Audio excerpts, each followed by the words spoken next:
You are listening to part 2 of episode 22 of the Psychotherapist Podcast. In this part, I talk about the mental institution that I have been living in lately and my considerations of moving to a new residence. You'll have to stick around to see whether or not I commit to that or wuss out. Dr. Bob and I also have a great conversation about when to believe racism and also, and maybe it's because they heard our conversation, but at least twice during this part, the studio gets attacked by a surprise Japanese kamikaze attack live on air. We did not plan it. So this episode will be a lot of fun. I hope you all get something out of it. We all about the mental health here, so don't be ashamed to be a psycho. Just try to be a more productive, better psycho. God bless. Peace out. Wow. Yeah, so that was one strike this week. Strike number 2. It was Wednesday morning. It was one of my remote days, so I was working at home. I'm out on the same porch that I'm out on right now, doing my thing, minding my business. And Bob, I know it would be very immoral to just record these people, but words will never ever describe the level of shrillness, screaming, bitching, reactiveness, pettiness, childishness that just guide every fucking word. Any other otherness you can think of that come out of these monster demon people's mouths. And it was so bad that I was out on the back porch and I was doing everything to block it out. But it was clear as day what was going on, that something was up. And my poor neighbor, 10 feet away in their yard, just watering their garden, whatever. I'm like, there's no fucking way that they am not getting a fucking earful. You know what I mean? Mm-hmm. So I actually turned my laptop up. I turned a podcast just really loud, just hoping to do a little cover, just because you were embarrassed for them. I was humiliated.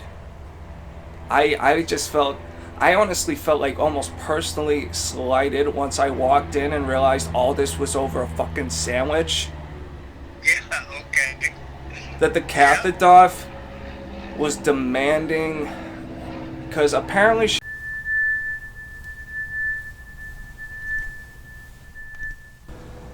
she was absolutely flipping a shit over not having a sandwich to bring to work. And I was like, bitch, bring some yogurt and put it in the fridge. You have a pantry, you have a fridge, you live in a first world fucking country, you have a car, you can stop by some place on your way to fucking work. You can take responsibility and solve your fucking problem. And this was just a whole screaming match. God knows how it even... let me put it this way. It was so bad. Buchenwald volunteered to go to Panera to get Kat the Doffa sandwich. Okay. Alright? That's like... I can't even describe. It's like what? It's like getting a fucking bear to just like snap out of hibernation and run a 10K. It's like, what? How? But anyway. And the amazing thing, and listeners probably don't have a feel for this, that the landscape is not a trailer park here we're talking about. We're talking about oh, fuck you. a gorgeous home. No, you're dead ass. Middle-class neighborhood, yeah. No, you are dead ass, bro. These are like the most high-class ratchet people. Yes. You will ever, like, I really, it's funny you mentioned that, because I remember in college I went to some like festival, public, party event, whatever, in Columbus, and I was just talking with like random people and meeting different people throughout the night. And I remember, I'll never forget, there was this one kid who was, you know, he was drunk, so I didn't like take like any big offense to it, but he said some comment where he was like, yeah, this event like brings out a lot of the white trash trailer kids, and he looked at me and was like, no offense. And I was so taken aback. I was like, dude, my dad went to Duke, like what the fuck? But it wasn't a big thing. We've but got 2 lawyers in my family. How many do you have? Pardon? You should have said we have 2 lawyers in my family. How many do you have? I don't even want to say. Yeah. But But please, I did that. I mean, hold on, Bob. Hold on. There's a plane. It's Pearl Harbor right now. Give us 3 seconds. This fucking studio. All right, you're good. Go ahead. okay, I'm in my studio B today, so I turned on the fan here just to block out the airplane sign. I have a different route over my house than you do, but it's an airplane route. But did that bother you? I mean, were you personally insulted or angry? How did you feel?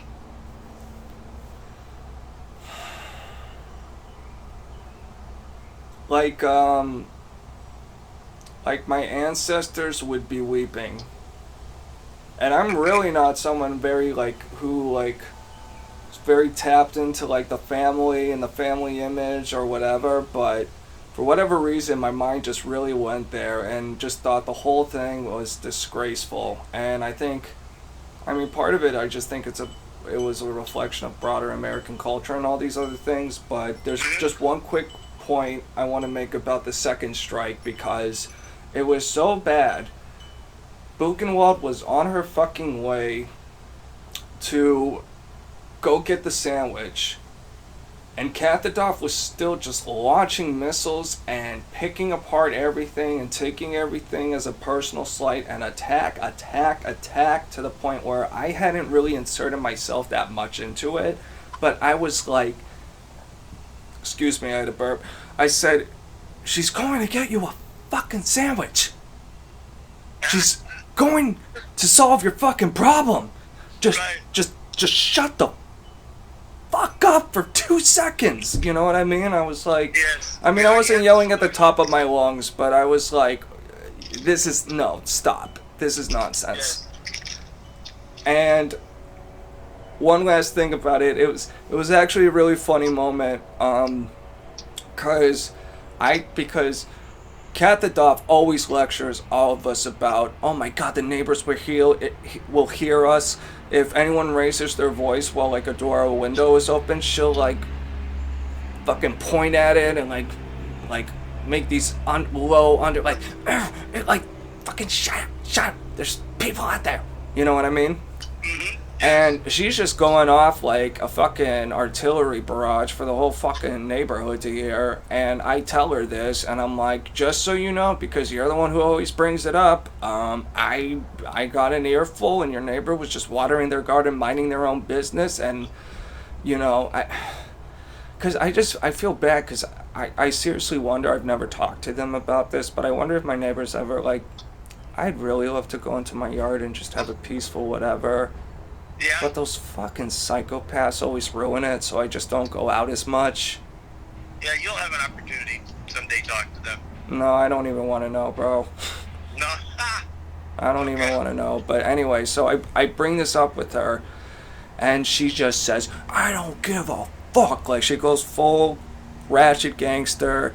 I don't give a fucking shit what any of them hear. They can hear it all, because, you know, of course they'll all just hear how oppressed I am and naturally sympathize. Right. I think is what the subtext was. But I just said that's how she spun it, is that in a way that it was, I think that's just her mentality. yeah. But I said to her, oh, you don't give a fuck? Maybe I'll just not give a fuck either. And she knows in the past I have deliberately, like, this just happened once, but I warned her very specifically, I have work and I have this deadline, and if you keep harassing me, I'm going to open that front door and say a word for the whole neighborhood to hear. Yep.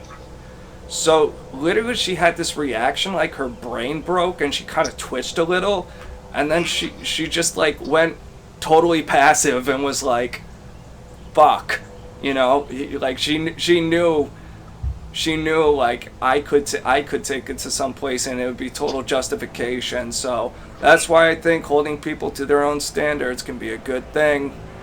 Absolutely, absolutely. But yes. And there's an ethnic. No, sound racist as hell. But there's an ethnic. Wait, hold up, hold up. The Japanese are back. They're circling back, Bob. All right, you're good. Okay, air raid drill over. I swear to God, they go 20 feet over the roof of the fucking studio, bro. It's wild. Okay. Because if I really like couldn't I really don't want to miss a word you say. So whenever they do a bombing run, I'll just say take cover. Okay. Because it usually just takes a few seconds to pass. I apologize. I'll set up an AA gun and we won't have that problem anymore. Okay. What, sounds good to me. What I was going to say is going to sound racist as hell, but Yeah.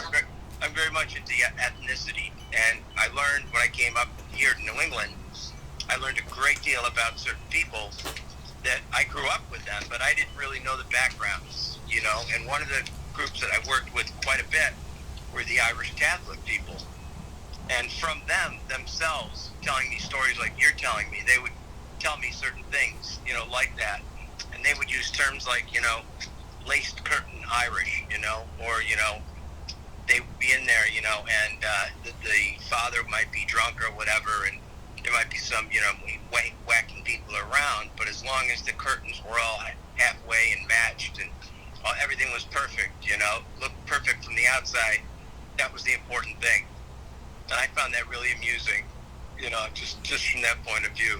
No, dude, I totally like. If I'm gonna believe anything about an ethnicity, it's going to be if I hear someone talking about their own people. Like if someone, you know, some random motherfucker tells me like India is like, you know, just a really poor, messy, dirty country. Like I'm like, well, have you ever been there? I don't know. So like, I'll take it with a big grain of salt. But if someone from India is like, oh yeah, dude, it's there's some really gross parts. Like, Yeah. it's stuff you can't even imagine. Like if someone's criticizing their own place, I'll listen. You know what I mean? Right. Well, this is exactly the point I was trying to make. I wasn't being critical at all. Yeah, no, you're just listening to what people say about themselves. Yeah, they were being critical of themselves, and a funny thing happened. I was doing an extended family session with adult family members, and in the middle of the session, one of the adults said to his brother, you just think, you know, you're something because you're a fucking two-toilet Irish. And I go, what is he talking about? Two-toilet Irish, you know? And the reference was because you got two toilets, you know? Yeah, you think you're a fucking king. Yeah, you think your shit doesn't stink because you have two toilets. Oh yeah, you can always walk away. You. And I didn't understand it. You know, I just learned it from, you know, and that applies, I can go on with every ethnic group I've learned something from, you know? Oh yeah. Some piece of some nugget or something where I felt like I was, you know, observing them, you know, their families and how things work. But it's very rich. I mean, it's very rich, which is why as therapists we have to take so many courses in cultural sensitivity and those sorts of things, because it's very important, you know, to understand people's culture. But a lot of cultures can laugh about themselves and a lot can't, and that's just an observation. That's very true. Like I think the Jews have really nailed down laughing at themselves. Yes. Like absolutely. the best anti-Semitic jokes I ever hear come from Jews. Absolutely. Comedians. But you know? but anywho, let's just move on to moving. We're digressing beyond the waterline here. So, getting back to where you were. So you went through two reasons that have thrust you into this position of possibly moving out. Yeah.